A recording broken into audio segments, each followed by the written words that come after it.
bisan sila mismo wala pa nakahibalo. Wala mo iksapayan ang gilayon sa tunghan.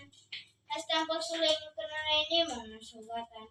Kung sa imong pamilya halos wala ka na'y panahon, kaya mo ay imong gipalabi ang imong misyon. Dili ka lang usa ka magtutudlo, apan sa tunghan ikaw ang ilang ulo. Imong gibuhat kutob sa imong makaya, aron mabalik ang kalagsig sa tunghaan nga naluya. Karon among na nakita ang dakong kausaban, dinhi sa among pinalanggang ang tunghaan. Kanimo Sir Peter Neil kami mapasalamaton sa imong paghimo sa kangguis nga bulukon.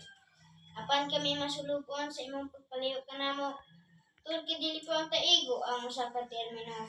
Apan gikinahanglan usab ka sa ubang tunghaan, ag ipaamit mo kanila ang imong ginaagman. Karon sa imong bagong misyon kami nang hinaot, nanganta sa kangguis, dili ka mahikalimot. Among ipawalan kanimo among dakong pasalamat sa tanang kalambuan nga imong nabuhat. Advance happy birthday, Sir Peter. Ayan.